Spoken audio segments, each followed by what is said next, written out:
जय हिंद साथियों, आप सभी का वेलकम है आपके अपने यूट्यूब चैनल बीपी क्लास में। हमारे जितने भी साथी हैं आप सभी लोग जल्दी से आ जाइए।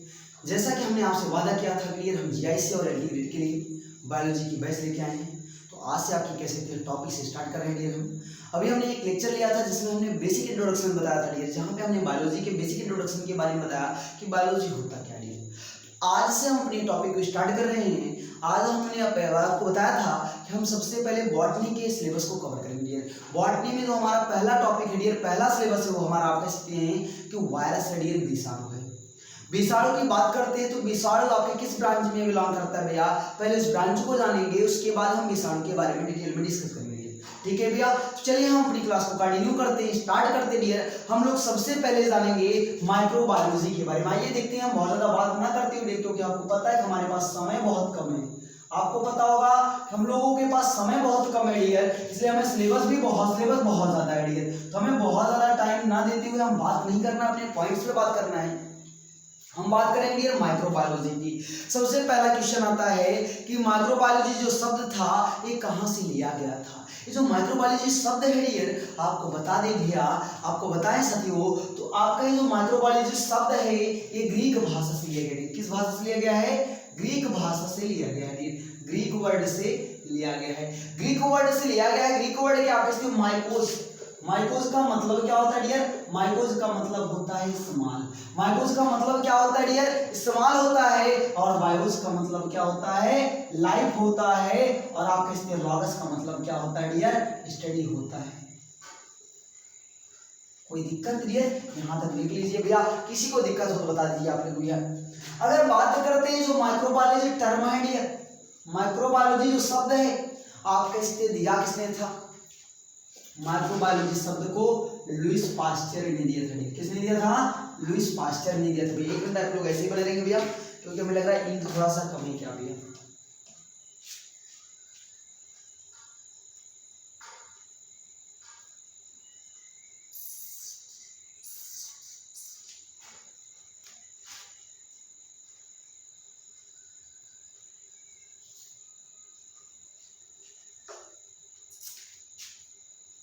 चलिए साथियों, हमने आपसे क्या बताया? हमने आपसे कहा डियर जो माइक्रोबायोलॉजी शब्द है, माइक्रोबायोलॉजी जो शब्द है डियर वो ग्रीक भाषा से लिया गया है। माइकोस, माइकोस का मतलब इस्तेमाल होता है। बायोस, बायोस का मतलब लाइफ होता है।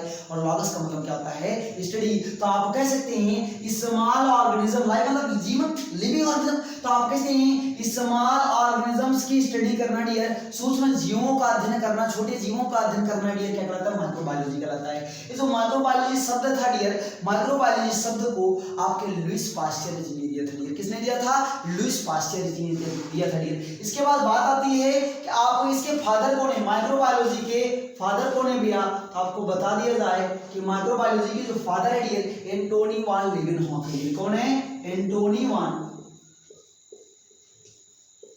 लीवेनहॉक है डियर। कौन है भैया? एंटोनी वान लीवेनहॉक है डियर। याद रखिएगा, एक एक पॉइंट को आप लोग नोट करते रहिए। उम्मीद है कि आपको क्लियरली विजिबल होगा सब कोई पॉइंट, सभी पॉइंट्स विजिबल है ना डियर? ओके भैया, चलिए वहां पे क्लियर सब कुछ दिखा है। हमने क्या बताया? माइक्रोबायोलॉजी जो शब्द था वो ग्रीक भाषा से लिया गया है। ग्रीक भाषा के माइकोस से लिया गया है। माइकोस का मतलब स्मॉल होता है, बायोस का मतलब लाइफ होता है, लिविंग बीइंग्स होता है, और लॉगस का मतलब स्टडी। तो डियर आप कहते हैं स्मॉल ऑर्गेनिजम्स का, सूक्ष्म जीवों का अध्ययन करना डियर क्या कहलाता है? माइक्रोबायोलॉजी कहलाता है ना। आइए ध्यान दीजिए डियर, हमने बताया जो माइक्रोबायोलॉजी शब्द था उसको लुईस पास्चर ने दिया था। माइक्रोबायोलॉजी के फादर कौन है? एंटोनी वान लीवेनहॉक है डियर। कौन है? एंटोनी वान लीवेनहॉक है डियर। बट यहीं पे आप एक क्वेश्चन थोड़ा सा चेंज कर ले, आपसे पूछ ले भैया कि आपके मॉडर्न फादर कौन है? आप कह सकते हैं कि आपसे पूछा जाएगा अगर कि माइक्रोबायोलॉजी के मॉडर्न फादर कौन है डियर, तो आप बताइएगा लुईस पास्चर जी हैं डियर। कौन है? लुईस पास्चर जी हैं। नोट कर लीजिए डियर, यहाँ तक आप सभी लोग नोट कर लीजिए। अगर बात करते हैं डियर इसमें स्टडी किसकी की जाती है, तो आप कह सकते हैं स्टडी अबाउट, किसकी स्टडी की जाती है? आप कह सकते हैं माइक्रोस्कोपिक। क्या लिखेंगे भैया? माइक्रोस्कोपिक। क्या लिखेंगे? Microscopic life form, life form like. Note कर लीजिए डियर, यहाँ तक आप लोग नोट कर लीजिए भैया, यहाँ तक आप लोग नोट कर लीजिए डियर। अब अगर बात करते हैं माइक्रो ऑर्गेनिज्म है कौन डियर, यहाँ पे हमने क्या था, माइक्रोस्कोपिक लाइफ फॉर्म लाइफ। तो आपके सूक्ष्म जीवों की बात करें तो सूक्ष्म जीव है कौन डियर? सबसे पहले अगर बात करते डियर यहाँ पे आप लिख सकते हैं सच एज में आपका सबसे पहले आता है डियर वायरस आता है। क्या आता है? वायरस आएगा। वायरस के बाद क्या आएगा डियर? वायरस के बाद हम पढ़ेंगे डियर बैक्टीरिया के बारे में। किसके बारे में? बैक्टीरिया के बारे में। बैक्टीरिया के बाद क्या आएगा डियर? फंजाई आएगा। फंजाई के बाद क्या आएगा? एल्गी आएगा। एल्गी के बाद क्या आएगा डियर? प्रोटोजोआ आएगा। इन सब के बारे में डियर हम लोग एक एक करके डिस्कस करेंगे। आप लोग नोट कर लीजिए डियर, यहाँ तक भैया नोट कर लीजिए। आप लोग एक एक पॉइंट को नोट कर लीजिए भैया आप लोग।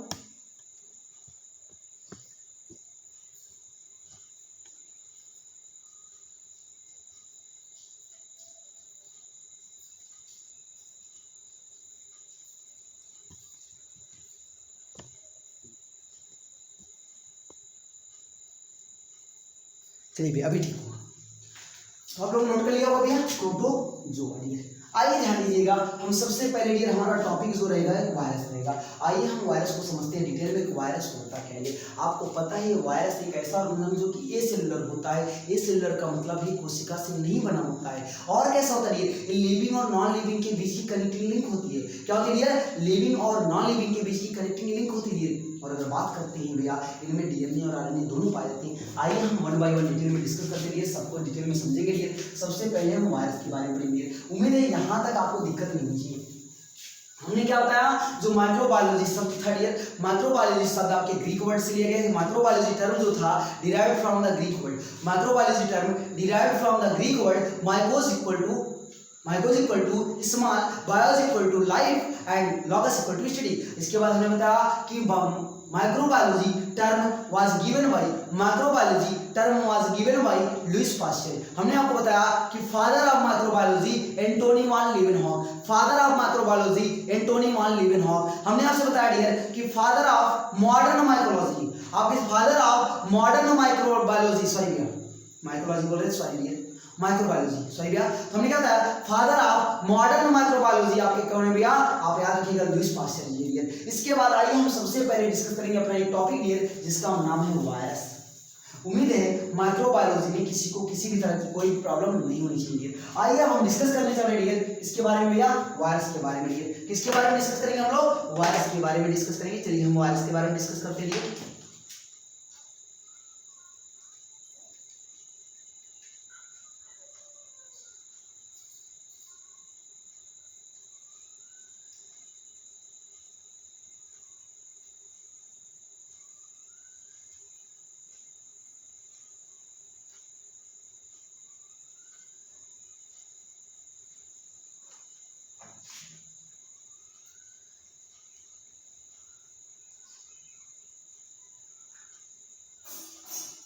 चलिए भैया हम लोग किसके बारे में डिस्कस करेंगे? वायरस के बारे में। आइए वायरस की बात करते हैं। वायरस होता क्या है आपको सबसे पहले पता होना चाहिए। वायरस होता क्या है? वायरस की बात करते रहिए। वायरस जो वर्ड है, वायरस जो शब्द है डियर, ये लैटिन वर्ड से लिया गया। किस वर्ड से लिया गया है? लैटिन वर्ड से लिया गया है। वायरस शब्द किस वर्ड से लिया गया डियर? लैटिन वर्ड से लिया गया है। लैटिन वर्ड क्या किससे? वो पॉइजनस लिए गए। किससे? पॉइजनस लिए गए। किससे लिए गए? पॉइजन से लिए गए। किससे? पॉइजन से लिए गए। पॉइजन को हम क्या कहते हैं? वेनम कहते हैं। क्या कहते हैं भैया? पॉइजन को हम क्या कहते हैं? वेनम कहते हैं। हमने क्या बताया dear? Virus term derived from the Latin word poison और वेनम। कोई दिक्कत है? हमने आपसे बताया कि वायरस शब्द लैटिन भाषा के पॉइजन या वेनम से लिया गया है। कोई दिक्कत याद है? यहाँ तक किसी को दिक्कत है? आइए इसके बाद बात करते हैं कि जो इसका शब्द है भैया, वायरस जो शब्द है इसको दिया किसने था? वायरस शब्द को आपके बेजरिंग ने दिया था। किसने दिया था भैया? बेजरिंग ने दिया था। याद रखिएगा बेजरिंग ने दिया था। कब दिया था बेजरिंग ने दिया? 1898 में दिया था, 1898 दिया। आप इसको कब दिया था? बेजरिंग ने दिया था। कब दिया था? 1898 में दिया था। कब दिया था? 1898 में दिया था। इसके बाद आप आगे देखेंगे डियर, अगर बात करते हैं आप कह सकते हैं वायरस की स्टडी करना कहलाता क्या है? वायरोलॉजी कहलाता है। वायरस की स्टडी करना क्या कहलाता है डियर? वायरोलॉजी कहलाता है। वायरस की स्टडी करना क्या कहलाता है डियर? वायरोलॉजी कहलाता है। आप बताएंगे भैया कि वायरस को सबसे पहले डिस्कवर किसने किया था डियर? आप इस वायरस को डिस्कवर करने का काम किसने किया था डियर? आप याद वायरस के फादर कौन है डियर? आप याद रखिएगा इवानोव्स्की। कौन है भैया? इनका नाम पूरा है दिमित्री इवानोव्स्की। क्या नाम भैया? Dmitri Ivanovsky. पूरा नाम लिख रहे हैं यहाँ पे, दिमित्री इवानोव्स्की। क्या भैया? इवानोव्स्की। नोट करेंगे इवानोव्स्की, यहां तक नोट कर लीजिए। इन्होंने किसकी खोज किया था? कब किया था डियर? इन्होंने 1892 में डियर। कब भैया? 1892 में डियर टीएमबी की खोज किया था। किसकी? टीएमबी की खोज किया था डियर, याद रखिएगा, टीएमबी की खोज किया था। टीएमबी का पूरा नाम होता है टोबैको मोज़ेक वायरस। क्या नाम होता है डियर? Tobacco mosaic virus. हमने आपसे क्या बताया? वायरस शब्द जो था लैटिन वर्ड से लिया गया है, लैटिन वर्ड के पॉइजन या वेनम से लिया गया है। हमने आपसे बताया डियर कि जो टर्म है आपका वायरस टर्म जो था उसको बेजरिंग ने दिया था। कब दिया था? 1898 में दिया था डियर। आप इसको स्टडी किस वायरस की स्टडी क्या करना, क्या कहलाता है? वायरोलॉजी कहलाता है। Study of virus are called as virology. Study of virus are called as virology. Virus का अध्ययन करना डियर वायरोलॉजी कहलाता है। वायरस को डिस्कवर किसने किया था? सबसे पहले डियर डी इवानोव्स्की ने किया था, दिमित्री इवानोव्स्की ने किया था डियर। कब किया था? 1892 में किया था। कब? 1892 में। और कौन सा वायरस था डियर? टीएमबी वायरस था, जिसका नाम पूरा है टोबैको मोज़ेक वायरस। क्या नाम है डियर? Tobacco mosaic virus. यहां तक मुझे किसी को किसी भी तरह की कोई भी दिक्कत नहीं होनी है भैया, यहां तक किसी को दिक्कत है? और अगर बात करते हैं इसके बाद बात आती है डियर इसका क्रिस्टलाइज किसने किया था डियर? और आपके इसमें क्रिस्टलाइजेशन का काम जो है, इसका क्रिस्टलाइजेशन का जो काम था डियर, इसको किसने किया था डियर? डब्ल्यू स्टैनले ने किया था। किसने किया था? डब्ल्यू स्टैनले ने किया था डियर। किसने किया था? डब्ल्यू स्टैनले ने किया था। कब किया था? 1935 में किया था डियर। 1935 में क्रिस्टलाइज करने का काम डब्ल्यू स्टैनले ने किया था। किसको?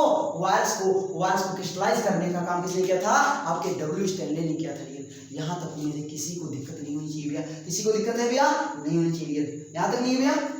और आप कह सकते हैं नेचर ऑफ वायरस, आप कह सकते हैं नेचर ऑफ वायरस, वायरस के नेचर को बताने का काम, नेचर ऑफ वायरस, वायरस के नेचर को बताने का काम आप कहते हो पायरी एंड बाउडेन ने किया था। किसने किया था? पायरी एंड बाउडेन ने किया था। पायरी एंड बाउडेन ने किया था। क्या किया था? इन्होंने वायरस के नेचर को बताने का काम किया था भैया। इन्होंने कहा कि न्यूक्लियो प्रोटीन है, हाँ, ये nucleo protein in nature show करता है। इन्होंने क्या कहा कि that is nucleo protein in nature. ये आपका न्यूक्लियो प्रोटीन का नेचर शो करता है डियर। किसने? क्या? वायरस। किसने बताया? पायरी एंड बाउडेन ने बताया डियर। किसने? पायरी एंड बाउडेन ने बताया डियर। यहां तक आप लोग नोट कर लीजिए भैया, फिर हम चलते हैं इनकी डेफिनेशन पे, वायरस होता क्या है। यहां तक जल्दी से आप लोग नोट कर लीजिए भैया। यहां तक किसी को दिक्कत है डियर? हमने आपसे कुछ नहीं बताया, हमने आपसे यही बताया डियर वायरस टर्म आपका लैटिन वर्ड से लिया गया है। वायरस शब्द यानी जो विषाणु शब्द है, विषाणु शब्द लैटिन भाषा के पॉइजन से लिया गया है। आपके विषाणु शब्द को बेजरिंग ने 1898 में दिया था। विषाणु का अध्ययन करना विषाणु विज्ञान कहलाता है, वायरोलॉजी कहलाता है। विषाणु को सबसे पहले डिस्कवर करने का काम डी इवानोव्स्की ने किया था, 1898 में किया था। इसको क्रिस्टलाइज करने का काम डब्ल्यू स्टैनले ने किया था, 1935 में किया था। और आप इसकी नेचर को बताने का काम पायरी एंड बाउडेन ने किया था, जिसमें इन्होंने बताया कि जो वायरस होता है वो न्यूक्लियो प्रोटीन का होता है। Nucleo protein in nature show करता है। उम्मीद है यहाँ तक दिक्कत नहीं होगी आप लोगों को। हमने यही तो बताया कि virus term derived from the Latin word poison. और अभी ना इसके बाद हमने बताया कि virus term was given by Beijerinck in 1898। इसके बाद हमने बताया study of virus are called as virology. Virus was discovered by D. Ivanovsky in 1892। यहाँ पे सी virus was the first time discovered by D. Ivanovsky in 1892। हाँ, इसके बाद क्या होता है भैया? Virus are crystallized by the W. Stanley in 1935 and आप इसकी वो virus nature are show in the with the help of Pirie and Bawden. Pirie और बाउडेन की सहायता से आप इसकी वो वायरस के नेचर को बताया गया। उन्होंने कहा कि ये nucleo protein in nature show करता है डियर। उम्मीद है यहाँ तक किसी को दिक्कत नहीं होनी चाहिए। यहाँ तक आप लोगों ने नोट कर लिया होगा डियर। आइए अब हम वायरस के बारे में समझते हैं। अभी तो हमने देखा कि वायरस को डिस्कवर किसने किया, वायरस का अध्ययन करना क्या करता है, ये आप लोग नोट कर लीजिए। बहुत ही इंपॉर्टेंट पॉइंट है डियर। हमने आपसे बोला है भैया कि आपको एक एक पॉइंट याद करा देंगे। अभी तक जितना बता दिया, अभी तक हमने आपसे क्या बताया, चलिए हम लास्ट में एक बार रिव्यू कर लेंगे, ओवरव्यू ले लेंगे भैया। अभी हम समझ लेंगे डियर कि हमने आपको बताया क्या है। ठीक है भैया, चलिए उम्मीद है आप लोगों को हमारी बातें समझ में आ रही होंगी। कोई भी ऐसा भैया हम बहुत बड़ी बातें नहीं बोल रहे हैं, जो भी चीजें लिखी गई, जो चीजें करेक्टर है भैया वही हम बताने की कोशिश करेंगे। इसके बाद बताया जाए भैया आपको, आपके इसमें आइए हम वायरस के करेक्टर के बारे में बात करते हैं। आप सबसे पहले जानिएगा भैया, ये जो वायरस होता है डियर, क्या आपका वायरस जो होता है dear, virus is non cellular, virus is non cellular. Non cellular का मतलब डियर आप कहते हैं, यहाँ पे आप लिख सकते हो ए सेलुलर, ए सेलुलर थी ना, आप क्या लिखेंगे डियर, वायरस आ रहा नॉन सेलुलर। इसके बाद आप कहेंगे ऑब्लिगेट, क्या कहेंगे डियर, ये आपका कैसा होता है, ऑब्लिगेट इंटरसेलुलर होता है डियर, कैसा होता है, ऑब्लिगेट इंट्रासेलुलर, कैसा होता है डियर, ऑब्लिगेट इंट्रासेलुलर पैरासाइट होता है, ऑब्लिगेट इंट्रासेलुलर पैरासाइट होता है। कोई दिक्कत नहीं आता। हमने आपसे क्या बताया, वायरस जो होता है वो नॉन सेलुलर होता है, नॉन सेलुलर का मतलब ए सेलुलर होता है, कहने वाला कोशिका से नहीं बना होता है। इसके बाद हमने क्या होता है, ये ऑब्लिगेट इंट्रासेलुलर पैरासाइट होता है, कैसा होता है, ऑब्लिगेट इंट्रासेलुलर पैरासाइट होता है। आगे आप लिखेंगे that can reproduce, that can reproduce, that can reproduce only inside the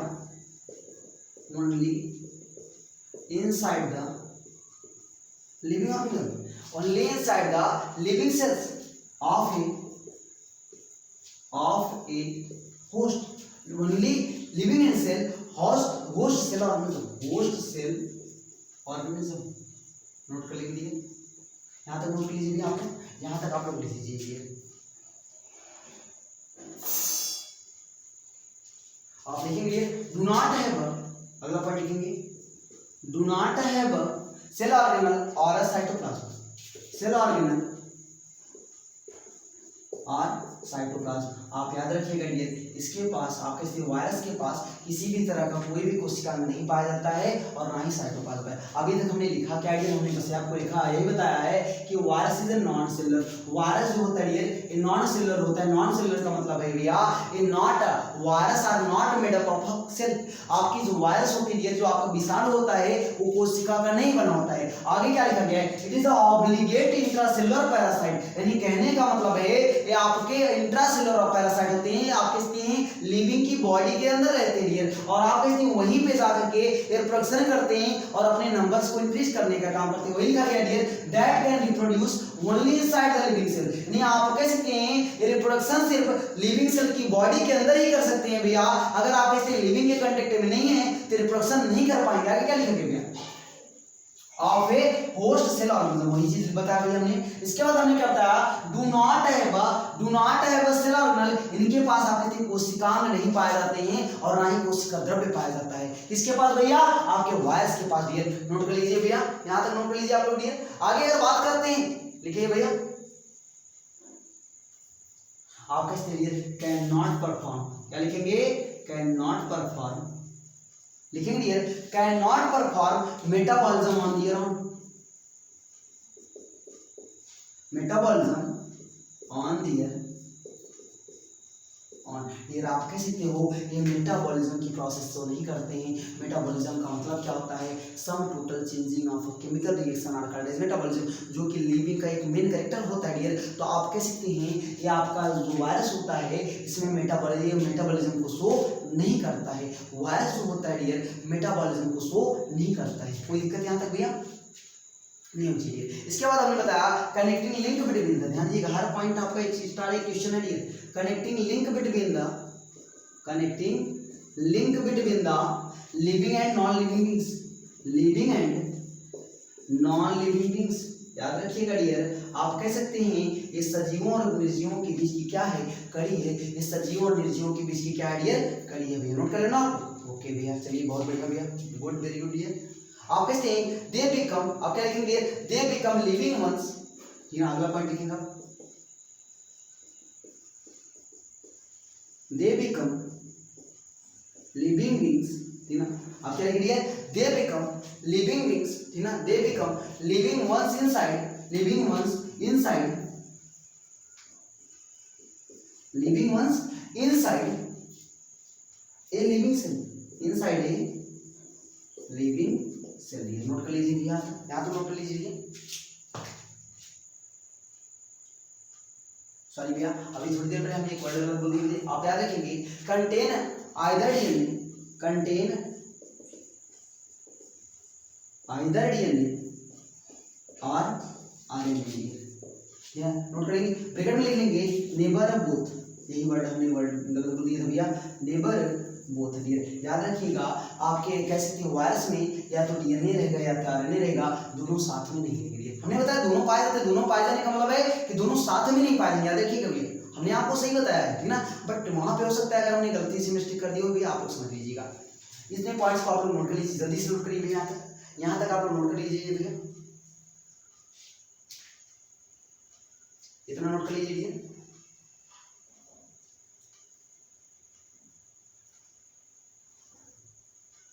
और आप कैसे हो रही है, आपको हमने बताया कि लिविंग और नॉन लिविंग के बीच की करेक्ट लिंक है, तो आप देखेंगे लिविंग और नॉन लिविंग की बात करते हैं, आप लिख सकते हैं यहाँ पे डियर लिविंग और नॉन लिविंग बींग्स। आप कैसे हो, जो लिविंग बींग्स होते हैं डियर, आपने तो कैन काजेज डिजीज, ये आपके डिजीज काज करते हैं डियर, कैन काजेज डिजीज, इनकी वजह से डिजीज होती है dear, can not causes disease dear, can not causes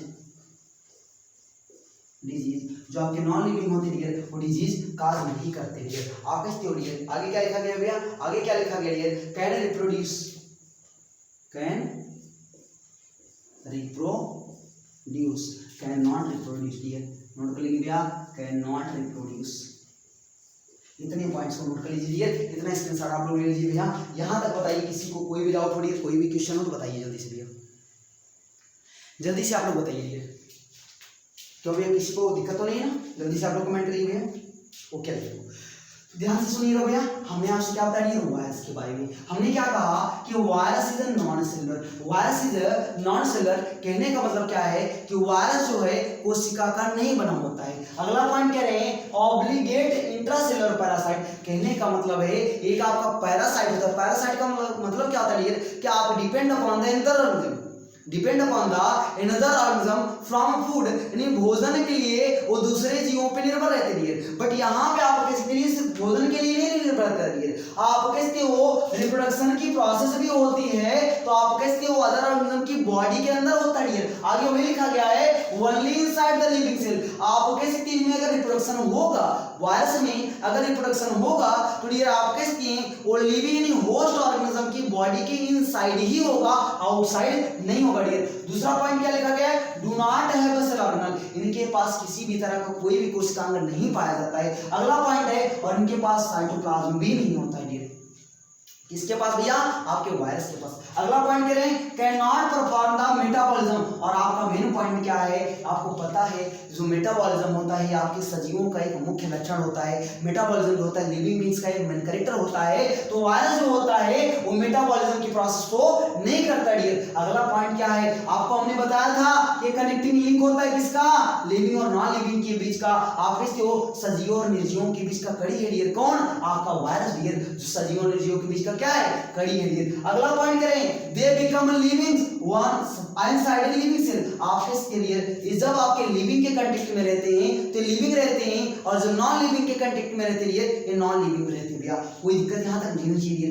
इसके बाद हमने बताया क्या, कंटेन आइदर डीएनए और आरएनए, आप कहते हैं डीएनए और आरएनए इसमें या तो डीएनए या तो आरएनए पाया जाता है, किसमें, वायरस में। आपके जो नेबर बोथ आपके दोनों साथ में नहीं पाए जाते, याद रखिएगा, या तो इसमें डीएनए पाया जाएगा या तो इसमें आरएनए पाए जाएंगे। एक वायरस मान लीजिए है तो या तो उसमें आरएनए ही होगा या तो उसमें डीएनए ही होगा डियर, दोनों साथ में नहीं रहेंगे, बहुत बड़ी बात है डियर। आगे लिखा गया लिविंग और नॉन लिविंग के बीच की भैया डिफरेंस की बात करते हैं।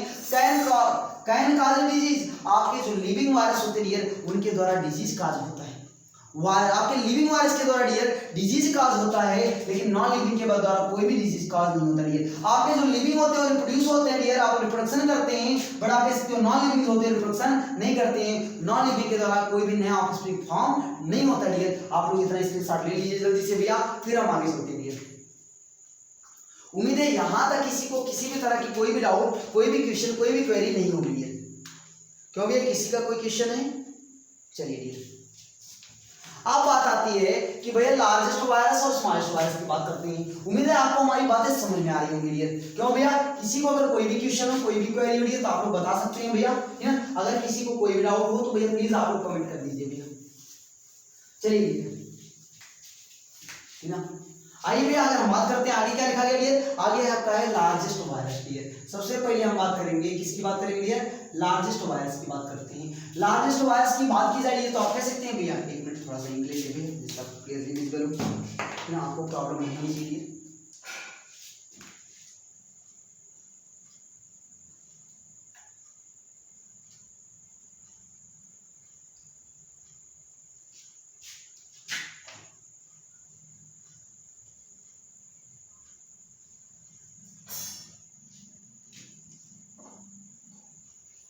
चलिए भैया आपको इतनी बातें समझ में आई है। आगे आइए ध्यान दीजिएगा भैया, हम लार्जेस्ट वायरस की बात करते रहिए। लार्जेस्ट वायरस अगर बात करते रहिए किस में बात करेंगे, इन एनिमल। सबसे पहले हम एनिमल में देखेंगे, उसके बाद आप कहते हो इन प्लांट देखेंगे। सबसे पहले हम एनिमल में देखते हैं, एनिमल में आपका लार्जेस्ट वायरस क्या है, उसके बाद हम देखेंगे किसमें, आप कहते हो आपके प्लांट में, ठीक है ना। आइए देखते हैं, आप लोग लिखेंगे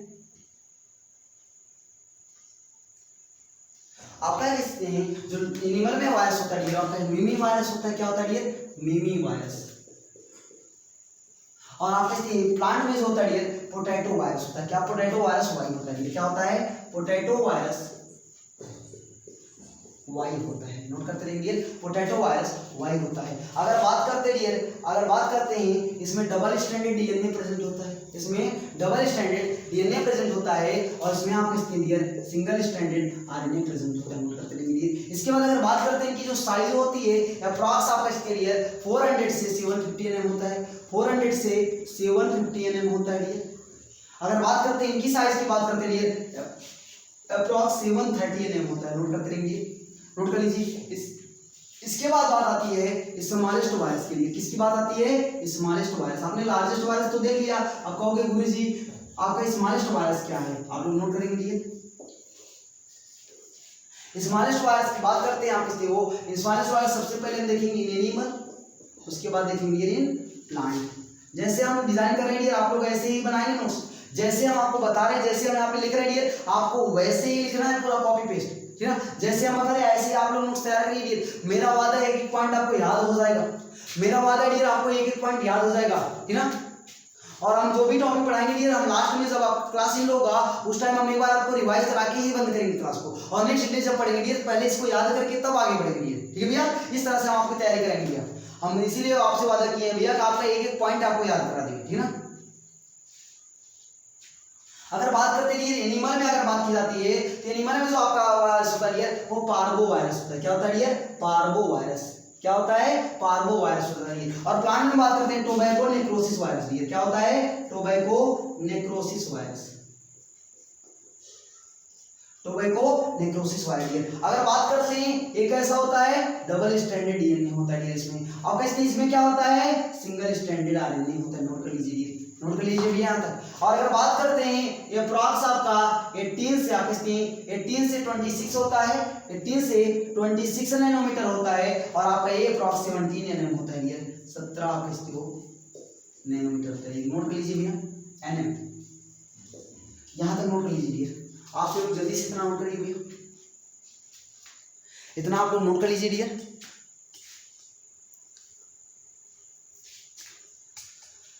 हमने आपसे क्या बताया डियर लार्जेस्ट वायरस के बारे में। लार्जेस्ट वायरस आपका क्या है मिमी वायरस है। किसमें एनिमल में। प्लांट में क्या है पोटैटो वायरस है डियर। अगर बात करते हैं स्मॉलेस्ट वायरस की बात करते हैं आपका एनिमल में पार्वो वायरस है। और आपके प्लांट में क्या है टोबैको नेक्रोसिस वायरस है डियर। कोई दिक्कत यहाँ तक नहीं चाहिए आप लोगों को, एक एक पॉइंट आपको समझ में आना चाहिए भैया। क्यों भैया सभी को समझ में आ गया कि नहीं आ गया। चलिए भैया हम आगे चलते हैं, किसी को दिक्कत है भैया नहीं होनी चाहिए। अब आइए हम आपके वायरस के स्ट्रक्चर को देखना चाहेंगे कि वायरस का स्ट्रक्चर होता कैसे है। अब हम क्या देखेंगे वायरस के स्ट्रक्चर के बारे में आप हेडिंग बनाएंगे स्ट्रक्चर। किसकी बात करेंगे हम लोग स्ट्रक्चर की बात करेंगे आइदर डीएनए और आरएनए। सबसे पहला पॉइंट हमने क्या बताया आपका पहला पॉइंट आप लोग नोट करेंगे आइदर डीएनए और आरएनए नेबर बोथ। आप इन दोनों साथ में नहीं रहेंगे, पहला पॉइंट हो गया। पहला पॉइंट याद है। अगले बात करते हैं nucleic acid core. A nucleic acid core called as genome. आप इसके हो इसमें जो न्यूक्लिक एसिड कोर पाया जाता है उसको हम क्या कहते हैं जीनोम कहते हैं। क्या कहते हैं भैया जीनोम कहते हैं। नोट करते रहेंगे जीनोम सराउंडेड बाय कहां पाया जाता है आप जीनोम के चारों तरफ आप लिखेंगे जीनोम सराउंडेड बाय प्रोटीन कोएट। आप याद रखिए जो आपके कह सकते हैं जीनोम सराउंडेड बाय प्रोटीन कोएट, क्या है प्रोटीन कोएट कार्डेंस, ठीक ना, या नोन एज भैया उसको हम कैप्सिड कहते हैं। क्या कहते हैं?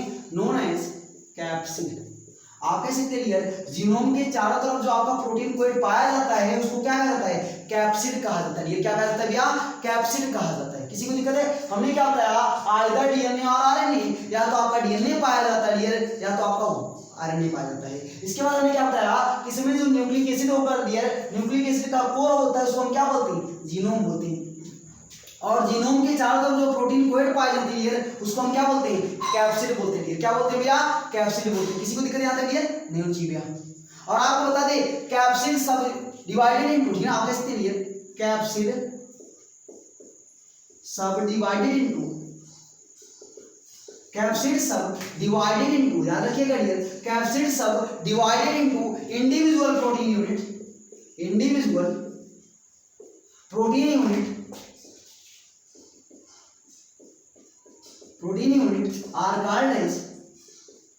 are called as capsomere. आपको बता दें भैया आपके कैप्सिड के सिंगल यूनिट को हम क्या कहते हैं? कैप्सोमियर कहते हैं। क्या कहते हैं भैया? कैप्सोमियर कहते हैं। यहां तक नोट कर लीजिए भैया, आपको यहां तक जल्दी से नोट करिए। आप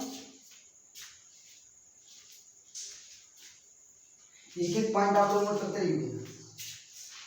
उम्मीद है यहां तक किसी को डाउट तो नहीं होना चाहिए। किसी को डाउट है? नहीं होना चाहिए, है भैया? नहीं होना चाहिए। आइए भैया इसके बाद अगर बात करते हैं envelope lipid layer is some virus like HIV. Envelope आप कहेंगे ये लिखेंगे envelope lipid layer is some, lipid layer is some viruses like HIV. Note कर लीजिए यहाँ तक आप लोग नोट कर लीजिए। एक एक पॉइंट से क्वेश्चन आया हुआ है, एक एक पॉइंट से क्वेश्चन आया हुआ है, ध्यान दीजिएगा। आपसे क्वेश्चन क्या पूछ सकता है? आइदर डीएनए और आरएनए, ठीक है, आपके ट्रू और फॉल्स में पूछ सकता है, असर्शन और रीजन पूछ सकता है कि आइदर डीएनए और आरएनए बोथ नेवर बोथ, ठीक है। आपसे पूछेगा भैया डीएनए या तो आरएनए पाया जाता है, दोनों साथ में नहीं पाए जाते। पहला चीज ऐसा ही बेटा आप कह सकते हो न्यूक्लियोसाइड के न्यूक्लिक एसिड की कोर को हम क्या कहते हैं? जीनोम कहते हैं। जीनोम के जो चारों तरफ ये प्रोटीन कोएट पाई जाती है, जीनोम के चारों तरफ जो प्रोटीन कोएट पाई जाती है उसको हम क्या कहते हैं? कैप्सिड कहते हैं। आपके एग्जाम में क्वेश्चन सबसे ज्यादा पूछा जाएगा डियर कैप्सिड के सब यूनिट को, डियर कैप्सिड के यूनिट को क्या कहा जाता है? कैप्सोमियर कहा जाता है। कैप्सिड के यूनिट को क्या कहा जाता है? कैप्सोमियर कहा जाता है। और हमने क्या कहा है इनका जो आपकी लिपिड लेयर होती है वो किसकी तरह होती है? एचआईवी की तरह होती है। नोट कर लीजिए भैया, नोट कर लीजिए भैया। इसके बाद हम बात करते हैं किसकी बात करते हैं? शेप की बात करते हैं। हमने स्ट्रक्चर तो बात कर लिया भैया, अब हम बात करते हैं शेप की बात करते हैं। इनका शेप कैसे होते हैं? सबसे पहले टेडपोल शेप होते हैं। कैसे होते हैं? टेडपोल शेप होते हैं। कैसे होते हैं? टेडपोल शेप होते हैं। इसके बाद आप कैसे होते हैं? रॉड शेप होते हैं। कैसे होते हैं? रॉड शेप होते हैं। इसके बाद आप कहेंगे क्या होते हैं? क्राउन शेप होते हैं। क्या होते हैं? क्राउन शेप होते हैं, ठीक ना। नोट करते रहेंगे, एक पॉइंट आप लोग नोट करते रहिए। इसके बाद आपके स्फेरिकल शेप होते हैं। कैसे होते हैं? स्फेरिकल शेप होते हैं। आपसे पूछ लेगा नाम कौन सा स्फेरिकल शेप होता है, नोट कर लीजिए आप लोग, ठीक है भैया। और आपके लिए बुलेट शेप होते हैं। कैसे होते हैं? बुलेट शेप होते हैं। अगर टेडपोल शेप की बात करते हैं, टेडपोल शेप कौन सा बैक्टीरिया होता है आप लोग नोट करेंगे? बैक्टीरियोफेज होता है। आपने नाम सुना होगा, आगे हम डिटेल में डिस्कस करेंगे बैक्टीरियोफेज के बारे में। बैक्टीरियोफेज होता है डियर वो टेडपोल लाइक से होता है, टेडपोल की तरह दिखाई देता है। और आपके रॉड शेप जो होते हैं आपके क्या कौन होते हैं? टीएमबी होता है। क्या होता है? टीएमबी जो होता है वो डियर आपका रॉड शेप होता है। अगला बात करते हैं टीएमबी के बाद क्राउन शेप कौन होता है? कोरोना। क्राउन शेप क्या होता है? कोरोना होता है। कोरोना नाम सुना होगा डियर। उसके बाद आता है स्फेरिकल शेप। स्फेरिकल शेप कौन होता है डियर? आप कहते हैं एचआईवी। एचआईवी नाम सुना होगा डियर। और आपका लास्ट आता है बुलेट शेप। बुलेट शेप कौन होता है? रेबीज वायरस होता है। रेबीज नाम सुना होगा, कुत्ते के काटने से होता है डियर। रेबीज वायरस जो होता है डियर आप कहते हैं भैया ये बुलेट शेप होता है। नोट कर लीजिए यहाँ तक डियर, यहाँ तक भैया आप लोग नोट कर लीजिए जल्दी से। एक मिनट भैया जल्दी से आप लोग नोट करिए, स्क्रीनशॉट इसका ले लीजिए भैया। यहाँ तक का पर आप लोग यहाँ तक का स्क्रीनशॉट ले लीजिए भैया। आप जल्दी से बताइए किसी को यहाँ तक डाउट है? जो अभी हमने बता दिए यहाँ तक किसी को डाउट है? उम्मीद है डाउट नहीं होना चाहिए। यहाँ तक आप लोगों को डाउट नहीं होना चाहिए। डाउट है भैया किसी को? नहीं होनी चाहिए, नहीं है ना भैया? चलिए ठीक है, तो आज के लिए बस इतना ही है। हम अपनी क्लास में यही स्टॉप करेंगे। एक बार हम रिवाइज कर लेते हैं, कभी हमने देखा क्या डियर, हमने पढ़ा क्या, ठीक ना? आइए एक बार हम रिवाइज कर लेते हैं, हमारे साथ आप लोग साथ देंगे भैया, हम लोगों ने क्या पढ़ा है एक बार रिवाइज करते हैं, फिर हम अपनी क्लास को अभी डियर थोड़ा सा 1-2 दिन ऐसे ही चलेगा, उसके बाद हम थोड़ा सा अपनी टाइमिंग को बढ़ाएंगे डियर, ठीक है ना? आज देखिए थोड़ा सा बहुत ज़्यादा टाइम तो नहीं दे पा रहे हैं, बट डियर आप कहते हैं बीच बीच में आपकी टाइमिंग को इंक्रीज किया जाएगा। हम जितना पढ़ेंगे हम चाहते हैं कि आपको याद हो जाए। हमने आज आपको बताया कि ये सबसे पहले हमने माइक्रोबायोलॉजी के बारे में बताया। हमने कहा कि जो माइक्रोबायोलॉजी शब्द है ये आपके ग्रीक वर्ड से लिया गया है। ग्रीक वर्ड के माइकोस, माइकोस का मतलब क्या होता है? माइकोस का मतलब स्मॉल होता है, बायोस, बायोस का मतलब क्या होता है?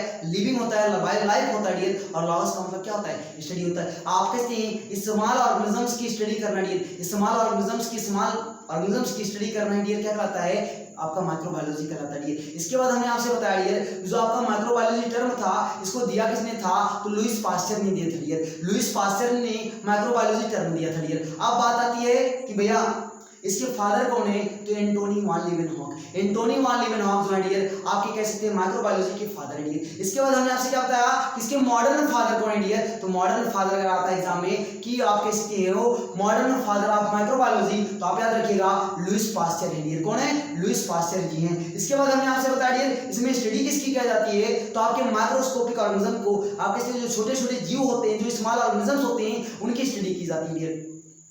इसके बाद हमने बताया स्मॉल ऑर्गेनिज्म में आता कौन है डियर? वायरस आते हैं, बैक्टीरिया आते हैं, फंजाई आते हैं, एल्गी आते हैं, प्रोटोजोआ आते हैं। इस तरह से हमने बता दिया। सबसे पहले हम लोग डिस्कस क्या कर रहे हैं? वायरस के बारे में डियर। वायरस का हमने आपको बताया क्या? हमने कहा कि जो वायरस होता है डियर, वायरस आपका लैटिन वर्ड से लिया गया है। वायरस जो शब्द है डियर वो लैटिन वर्ड के आप इसके पॉइजन या वेनम से लिया गया है। आप कह सकते हैं वायरस जो शब्द है डियर वो लैटिन वर्ड के पॉइजन या वेनम से लिया गया डियर। और आप कहते हैं जो वायरस शब्द था, वायरस टर्म को दिया किसने था? तो वायरस टर्म को बेजरिंग ने दिया था डियर। किसने दिया था? वायरस टर्म को बेजरिंग ने दिया था। कब दिया था? 1898 में दिया था डियर। कब दिया था? आपके वायरस टर्म को डियर बेजरिंग ने दिया था। कब दिया था? 1898 में दिया था डियर। और आपको हमने बताया वायरस की स्टडी करना, वायरस का अध्ययन करना डियर, वायरस की स्टडी करना क्या कहलाता है? वायरोलॉजी कहलाता है। इसके बाद हमने आपको क्या बताया डियर? आप कहते हो इसकी डिस्कवर किसने किया था? आपके डी यूएनएसकी ने किया था डियर। डिमिट्री यूएनएसकी ने किया था। आपके वायरस को डिस्कवर किसने किया डियर? हमारे साथ बोलते रहिए आप लोग, हमारा साथ देते रहिए, आप लोग हमारे साथ बोलते रहिए, क्योंकि अभी हमने पढ़ाया डियर। आप लोग हमारे साथ बोलते रहिए, रिपीट करते रहिए। हमने क्या बताया? वायरस को डिस्कवर किसने किया डियर? डी यूएनएसकी ने किया था। कब किया था? 1892 में किया था डियर। कौन से वायरस को डिस्कवर किया था? टीएमबी वायरस को, टोबैको मोज़ेक वायरस को डिस्कवर किया था डियर। इसके बाद बात आता है कि वायरस को क्रिस्टलाइज किसने किया था? वायरस को डिक्रिस्टलाइज करने का काम डब्ल्यू स्टैनले ने किया था डियर। किसने किया था? डब्ल्यू स्टैनले ने किया था। कब क्रिस्टलाइज किया था डियर? 1935 में क्रिस्टलाइज किया था। इसके बाद हमने क्या बताया डियर? इसके बाद हमने कहा इसके नेचर के बारे में बताने का काम किसने किया था डियर? पायरेट एंड बाउडे ने किया था। पायरी एंड बाउडे ने किया था डियर। आपको इन्होंने बताया क्या जो आपका वायरस होता है वो nucleo protein in nature show करता है डियर। कैसा नेचर शो करता है? Nucleo protein in nature show करता है डियर। यहाँ तक मुझे दिक्कत नहीं चाहिए। इसके बाद हमने बताया क्या इनके डिफिनेशन के बारे में बताया। हमने कहा वायरस जो होता है वो ए सेलुलर होता है। ए सेलुलर का मतलब है कि कोशिका का नहीं बना होता है। आप किसी ए सेलुलर या नॉन सेलुलर बोल सकते हो, वो कोशिका का नहीं बना होता है। आप कैसे वो बना किसका होता है? Nucleo protein. और आपके लिए किसका बना होता है? आपके न्यूक्लिक एसिड और प्रोटीन का बना होता है। इसके बाद आपको बता दीजिए भैया हमने बताया क्या आपका ये ऑब्लिगेट पैरासाइट होता है। ऑब्लिगेट पैरासाइट का मतलब क्या है? दूसरे बॉडी में, ये दूसरा ऑर्गेनिज्म की बॉडी में रह करके आप इसको रिप्रोडक्शन करता है, अपनी कॉपी को बढ़ाने का काम करता है। कौन करता है भैया? वायरस करता है। इसके बाद हमने आपको क्या बताया? हमने कहा कि do not have cell organelle, इसमें किसी भी तरह का कोई भी कोशिकांग नहीं पाया जाता है। वायरस में किसी भी तरह का कोई भी कोशिकांग नहीं पाया जाता है और ना ही कोई कोशिका द्रव्य पाया जाता है। ना ही इसमें कोई कोशिकांग पाया जाता है और ना ही इसमें कोई कोशिका द्रव्य पाया जाता है। और हमने क्या बताया? कैन नॉट परफॉर्म मेटाबॉलिज्म, ये किसी भी तरह का उपापचयी क्रिया नहीं, आप इसको मेटाबॉलिज्म की प्रोसेस को शो नहीं करता है। कौन नहीं करता है? आपको वायरस नहीं करता है। इसके बाद हमें क्या होता है? ये आपका कनेक्टिंग लिंक है। किसके बीच का कनेक्टिंग लिंक है? आपके लिविंग और नॉन लिविंग के बीच का कनेक्टिंग लिंक है। आपके सजीव और निर्जीव के बीच की क्या है? कड़ी है। सजीव और निर्जीव के बीच की क्या है? कड़ी है। कौन है कड़ी? आपका वायरस है। कौन है? वायरस है। इसके बाद बात करते हैं आप कैसे ये सब आपके होस्ट की बॉडी के आउटसाइड रहता है, ये बाहर रहता है, ये क्या रहता है, नॉन लिविंग रहता है। ये इसके बाद हमने बताया था लिविंग और नॉन लिविंग के कैरेक्टर के बारे में। हमने क्या कहा, लिविंग जो होते हैं रिप्रोडक्शन करते हैं, नॉन लिविंग होते हैं रिप्रोडक्शन नहीं करते हैं। हमने बताया लिविंग जो होते हैं डिजीज काज करते हैं, नॉन लिविंग होते हैं डिजीज काज नहीं करते। यहाँ तक किसी को दिक्कत होनी चाहिए, दिक्कत नहीं होनी चाहिए। इसके बाद हमने क्या बताया, इसके बाद हमने बताया आपके लार्जेस्ट वायरस का नाम क्या है, मिमी वायरस है जो कि एनिमल वायरस है, और आपके स्मॉलेस्ट वायरस का नाम क्या है, आपके पोटैटो वायरस है, पोटैटो वायरस वही है डियर। इसके बाद हमने बताया कि आपकी स्मॉलेस्ट वायरस की बात करते हैं, स्मॉलेस्ट वायरस में आपका आता है पार्वो वायरस आता है आपका एनिमल में, और आपके एनिमल आपके प्लांट में क्या आता है, आपका टोबैको निक्रोसिस वायरस आता है। क्या आता है, टोबैको निक्रोसिस वायरस आता है। इसके बाद हमने स्ट्रक्चर की बात किया, यहाँ पे स्ट्रक्चर लिखा गया है कि आपके या तो डीएनए पाए जाएंगे या तो आरएनए पाया जाएगा, दोनों साथ में नहीं पाए जाएंगे। इसके बाद क्या लिखा गया है, आपके इनके जो न्यूक्लियोसाइड के न्यूक्लिक एसिड के कोर होते हैं उनको हम जीनोम कहते हैं। न्यूक्लिक एसिड को कोर के क्या कहा जाता है भैया, जीनोम कहा जाता है। और आपके जीनोम के चारों तरफ जो आपके पाए जाते हैं प्रोटीन कोड, प्रोटीन के चारों तरफ जो आपके जीनोम के चारों तरफ जो प्रोटीन कोड पाया जाता है उसको कैप्सिड कहते हैं। और कैप्सिड के आपके यूनिट को, कैप्सिड के यूनिट को, इंडिविजुअल यूनिट को हम क्या कहते हैं भैया, कैप्सोमियर कहते हैं। क्या कहते हैं, कैप्सोमियर कहते हैं। हमने क्या बताया, आपके जो इसका स्ट्रक्चर जो होता है एचआईवी की तरह होता है, envelope lipid layer in some virus like, कुछ वायरस के आपके एचआईवी की तरह होती है। इसके शेप की बात करते हैं, टेडपोल शेप होता है। टेडपोल शेप किसका होता है, बैक्टीरियोफेज का होता है। रॉड शेप होता है, किसका होता है, टीएमबी को होता है। क्राउन शेप होता है, कोरोना का होता है। स्फेरिकल शेप होता है, एचआईवी का होता है। बुलेट शेप होता है तो रेबीज का होता है। इस तरह से क्वेश्चन पूछेगा कि बैक्टीरियोफेज का शेप कैसा होता है, आप याद रखिएगा। बैक्टीरियोफेज का जो शेप होता है वो टेडपोल शेप होता है, टीएमबी का जो शेप होता है रॉड शेप होता है, आपके कोरोना का जो शेप होता है क्राउन शेप होता है, आपके एचआईवी का जो शेप होता है स्फेरिकल शेप होता है, और आपके रेबीज का जो शेप होता है वो बुलेट शेप होता है। इसी तरह से हमारा ये टॉपिक जो बेसिक इंट्रोडक्शन था ये कंप्लीट हो गया। कल हम लोग देखेंगे आपके टाइप्स ऑफ वायरस के बारे में। टाइप्स ऑफ वायरस का मतलब है उनके जेनेटिक करेक्टर के बेस पर हम लोग उनको समझेंगे, एक एक नाम को आपको याद कराएंगे डियर। आज के लिए बस इतना ही डियर। उम्मीद है कि आपको हमारी बातें समझ में आई होंगी, सभी बातें जो हमने बताई डियर आपको याद हो गई होंगी। ओके आई लव यू, मिलते हैं आपसे नेक्स्ट क्लास में। बस आप लोगों से एक ही रिक्वेस्ट है डियर, हम पूरी क्लास आपको फ्री में पढ़ाएंगे जैसे अभी पढ़ा रहे हैं। प्लीज आप लोगों का एक रिक्वेस्ट और है कि भैया आपको समझ में आ रहा है तो प्लीज अपना फीडबैक दे दीजिए। अगर कोई डाउट है डियर वहाँ पे आप कमेंट में लिख देंगे डियर, हम उस प्रॉब्लम को आगे ना हो पाए ऐसी कोशिश करेंगे डियर। प्लीज आप लोगों से एक ही रिक्वेस्ट है डियर। और दूसरी चीज क्या है कि आप लोग रेगुलरिटी बना के रखिए और जितना ज्यादा उसके अपने साथियों के पास शेयर करते रहिए। मेरा वादा है आप लोगों से कि हम आपका इसको फ्री ऑफ कॉस्ट पूरा सिलेबस पढ़ाएंगे, पूरा आप सिलेबस आपका फ्री ऑफ कॉस्ट कवर कराएंगे। बस आपसे एक ही वादा एक ही चाहिए भैया, आप रेगुलरिटी बना के रखिए। जितना ज्यादा उसके अपने साथी के पास, अपने दोस्त के पास, अपने इष्ट मित्र के पास, अपने सोना के पास, अपने बाबू के पास, अपनी हैंडपंप के पास, अपनी पाइप के पास भी हमारे बहुत सारे साथी होंगे जिनकी शादी हो चुकी होगी भैया, तब भी तैयारी कर रहे हैं भैया। आप किसको उनको समस्या हो रही है लिपस्टिक खरीदने में भैया, और आप किसको हमारे कुछ ऐसे भी साथी हैं जिनकी शादी ही नहीं हुई। क्यों नहीं हुई, नौकरी नहीं है उनके पास। अब नौकरी नहीं इसलिए नहीं शादी कर रहे हैं भैया क्योंकि अगर शादी कर लेंगे तो लिपस्टिक लाना पड़ेगा, कहाँ से लाएंगे भैया। अब जॉब पा लेंगे तभी तो लाएंगे। अभी हमारे बहुत सारे ऐसे साथी होंगे भैया जिनकी शादी भी हो गई है भैया, लेकिन आपके उनका कोई बच्चा नहीं हुआ। क्यों नहीं हुआ भैया, उन्होंने कोई प्लान नहीं बनाया। इसलिए नहीं, क्यों नहीं बनाया भैया, क्योंकि आपके अभी वो अपना ही खर्चा नहीं देख पा रहे हैं। अभी लिपस्टिक खरीदने का पैसा नहीं उनके पास, लाइक में काजल खरीदने का पैसा नहीं है, तो कहाँ से वो भैया बच्चा आएगा तो उसका भी खर्च हो जाएगा ना। आपको पता है आजकल भैया बहुत सारे आपके कॉन्वेंट स्कूल आ गए, वहाँ पे बहुत सारे पैसे लगते हैं भैया, है कि नहीं। तो कहाँ से आएगा, जब नौकरी नहीं है तो कहाँ से भैया करेंगे। इसीलिए भैया आपके तो आपके एक सुनहरा मौका है, आप बढ़िया से प्रिपरेशन कर लीजिए, आपको जॉब मिल जाएगा। ये मेरा वादा है, फ्री ऑफ कॉस्ट आपको पढ़ाएंगे। बस आप लोग भैया जितना ज़्यादा उसके अपने दोस्तों के पास, अपने साथी के पास क्लास को शेयर करते रहिए। और एक बार बताते रहिए भैया कि आपको हमारी बातें समझ में आ रही नहीं आ रही, कोई दिक्कत है, कोई डाउट है, आप लोग बताते रहिए, बेझिझक बता देते रहिए भैया। Okay I love you, thanks for watching, bye bye. हम मिलते हैं आपसे नेक्स्ट क्लास में डियर। आज के लिए बस नहीं भैया, okay I love you, bye bye भैया।